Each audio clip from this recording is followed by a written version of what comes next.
जय गुरुदेव। जय हो परमहंस स्वामी निखिलेश्वर आनंद जी महाराज की। जय हो वीर बजरंगबली हनुमान की। जय हो गुरु गोरखनाथ महाराज की। जय हो माँ काली माँ मसानी की। दोस्तों, मेरे चैनल जय गुरुदेव में आपका हार्दिक स्वागत है। आज मैं लेके आया हूँ आपके एक साधना। ये ग्रह क्लेश के निवारण के लिए एक साधना है। 21 दिन की ये साधना है। कई बार क्या होता है कि घर के अंदर किसी चीज़ की कोई कमी नहीं रहती, कामकाज भी अच्छा चलता है, सारे सुख समृद्धि घर के अंदर है, लेकिन फिर भी घर के अंदर एक लड़ाई झगड़े चलते रहते हैं। घर के अंदर कलेश वगैरह रहता है, सब कुछ है, फिर भी घर के अंदर अशांति है। आप अच्छा कमा रहे हो, सारी सुख सुविधाएं घर के अंदर है, लेकिन फिर भी घर के अंदर आपको संतुष्टि नहीं मिलती है। बिना किसी बात के भी घर के अंदर लड़ाई झगड़े चलते रहते हैं। पति पत्नी की लड़ाई हो जाती है, घर के अंदर माता पिता से लड़ाई हो जाती है। सब कुछ होते हुए भी घर के अंदर अशांति का माहौल फैला पड़ा है।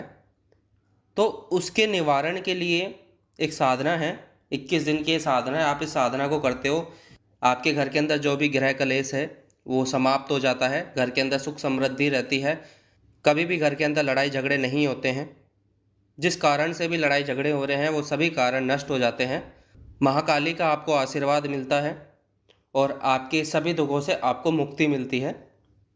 इस साधना को आप किसी भी शनिवार के दिन आप प्रारंभ कर सकते हो। पूर्व दिशा के अंदर आप चौकी को लगाइएगा। कोई भी साधना हुई, साधना करने से पहले आपका गुरु होना अनिवार्य है, गुरु से परामर्श लेना अनिवार्य है। अगर आपके कोई भी गुरु नहीं है तो आप भगवान भोलेनाथ को भी गुरु मान के इस साधना को प्रारंभ कर सकते हो। अगर आप भगवान भोलेनाथ को गुरु मानते हो तो उनका एक अनुष्ठान होता है जिसके विषय में मैंने पहले भी एक वीडियो में बताया है। आप वीडियो को देखिएगा कि अनुष्ठान किस प्रकार लिया जाएगा। अगर आप भगवान भोलेनाथ को गुरु मानते हो, उनको गुरु धारण करते हो, तो उनका एक अनुष्ठान होता है। उसके बाद आप किसी भी साधना को प्रारंभ कर सकते हो। इस साधना में आपको लाल रंग के आसन की आवश्यकता होगी। चौकी के ऊपर लाल कपड़ा बिछाइएगा। लाल पुष्प आपको चढ़ाने हैं। पहले आपको आसन को प्रणाम करना है। आसन को प्रणाम करिए, धरती माता को प्रणाम करिए, गौ माता को प्रणाम करिए, चारों दिशाओं को प्रणाम करिएगा, अपने पितृदेवों को प्रणाम करिए, कुल देवी देवता को प्रणाम करिएगा। आसन के ऊपर विराजमान होना है। एक माला आपको अपने गुरु मंत्र की करनी है, एक माला आपको माँ गायत्री की करनी है। चौकी के ऊपर लाल कपड़ा आप बिछाइए। भगवान भोलेनाथ को आप विराजमान करिएगा, गणेश जी को विराजमान करिए, महाकाली को आप विराजमान करिए। पहले आपको गुरु पूजन करना है। गुरु पूजन करने के बाद आपको माता काली का पूजन करना है, गणेश जी का पूजन करना है। धूप और दीप दिखाइए, लाल पुष्प चढ़ाइएगा। इस साधना को आप रुद्राक्ष की माला से कर सकते हो। माला कोई भी हुई, माला का शुद्धिकरण करना अनिवार्य है। माला को शुद्ध करना है आपको। गुरु का पंचोपचार पूजन करना है।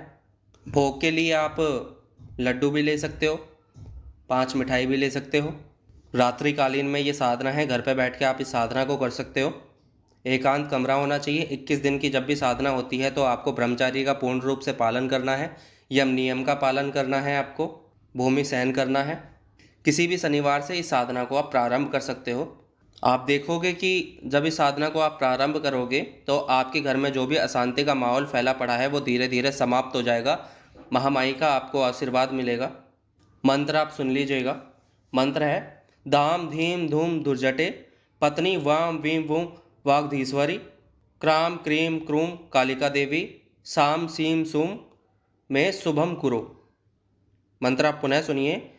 धाम धीम धूम दुर्जटे पत्नी वाम Vim वूम वागधीश्वरी cram cream क्रूम Kalika Devi साम सीम सूम में शुभम कुरु।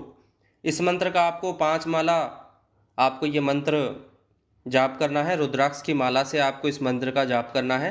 पहले आपको एक माला गुरु मंत्र की करनी है, फिर एक माला आपको माँ गायत्री की करनी है, उसके बाद 5 माला आपको इस मंत्र की करनी है। समय आप निश्चित कर लीजिएगा कि जिस समय आप फ्री रहते हो, रात्रिकालीन में ये साधना होगी। आप 9 बजे 10 बजे इस साधना को आप प्रारंभ कर सकते हो। मंत्र छोटा सा है, तकरीबन आपको 1.5 घंटे के आसपास लग जाएगा। पहले आपको गुरु पूजन करना है, पंचोपचार पूजन करना है, गुरु आरती करनी है। गुरु पूजन करने के बाद आपको एक माला गुरु मंत्र की करनी है, फिर एक माला आपको माँ गायत्री की करनी है। सबसे आशीर्वाद लेना है, संकल्प लेके आप इस साधना को करिएगा। महाकाली से, गुरुदेव से हाथ में थोड़ा जल लेके कि मैं अमुक नाम का व्यक्ति, अमुक पिता का पुत्र, अमुक गोत्र, अमुक स्थान का निवासी, इस साधना को मैं प्रारंभ कर रहा हूँ। ये मेरी समस्या है, मेरे घर के अंदर जो भी ये कलेश है, जिस वजह से लड़ाई झगड़े हो रहे हैं, सब कुछ है मेरे पास, फिर भी घर के अंदर अशांति का माहौल फैला पड़ा है। भाई भाई की नहीं बन रही है, पति पत्नी की नहीं बन रही है, किसी भी कारण से घर के अंदर लड़ाई झगड़े हो जाते हैं। आप सुबह से शाम तक घर से बाहर काम करने के लिए जाते हो, जैसे ही आप घर के अंदर जाते हो किसी ना किसी बात पे, बिना वजह की बात पे भी घर के अंदर लड़ाई का माहौल हो जाता है, बहस वगैरह हो जाती है। तो इन सब का निवारण करें। ऐसा आपको महाकाली से विनती करनी है, प्रार्थना करनी है, संकल्प लेके करना है कि मैं इस साधना को 21 दिन के अंदर समाप्त कर दूंगा। 5 माला मंत्र का मैं संकल्प लेता हूँ। हे मेरी महाकाली, हे मेरी माता माई, हे गुरुदेव महाराज, मेरी साधना को सिद्ध कराइएगा। और इस साधना को सिद्ध होने के बाद आपके घर में जैसे कि सारी जो परेशानी है वो सब समाप्त हो जाएगी।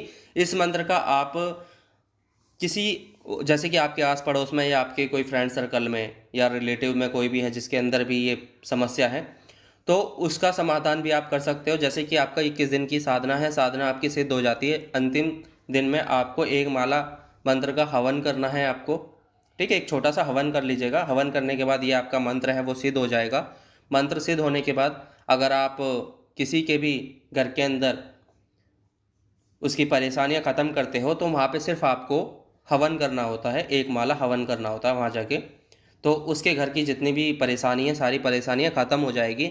एक चीज़ हमेशा याद रखना कि अगर आप कहीं पे भी किसी का भी हवन करने के लिए जाते हो, किसी के घर में परेशानी है, उस परेशानी को ठीक करने के लिए आप जाते हो, तो याद रखिएगा कि वहाँ से आपको ये नहीं बोलना है कि आपके इतने पैसे लगेंगे, मैं आपका ये सारी चीज़ें ठीक कर दूंगा। क्योंकि आप अगर पैसे मांगोगे वहाँ पे तो आपकी शक्ति क्षीण होती चली जाएगी।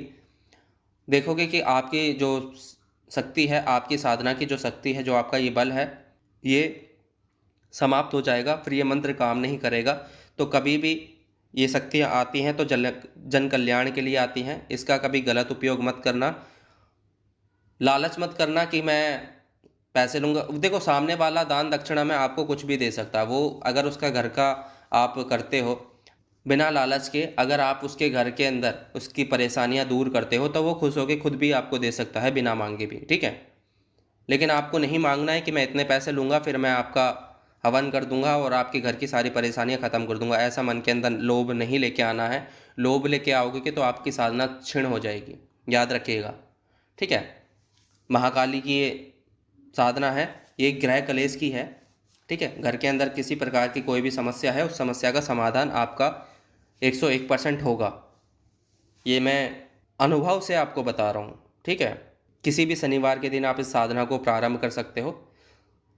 साधना के टाइम बस आपका यही रखना है कि भूमि सहन करनी है और मांस मदिरा से दूर रखना है, सात्विक आहार लेना है, सात्विक विचार रखना है, ब्रह्मचार्य का पालन करना है, भूमि सहन करना है, आपको यम नियम का पालन करना है, छल कपट लेके नहीं आना। कितनी भी समस्या क्यों ना आ जाए, सामने वाला आपको लड़ाई झगड़े करे या आपसे कुछ भी बोले, लेकिन आपको अपने अंदर उसके लिए कभी भी गलत विचार लेके नहीं आना है। यम नियम का पूरा पालन करना है आपको। अगर आपके अंदर कभी भी अहंकार आ जाएगा या क्रोध आएगा तो आपकी साधनाओं में दिक्कत आ जाती है फिर। ठीक है, अगर आपको हमारी वीडियो अच्छी लगी है तो इस वीडियो को लाइक करिएगा, चैनल को सब्सक्राइब करिएगा। फिर मिलेंगे आपसे किसी नई वीडियो में। जय गुरुदेव, जय गुरु गोरखनाथ महाराज की, जय हो माँ काली माँ मसानी की, जय हो वीर बजरंगबली हनुमान की। सबका कल्याण हो, सबकी साधनाएं सिद्ध हो।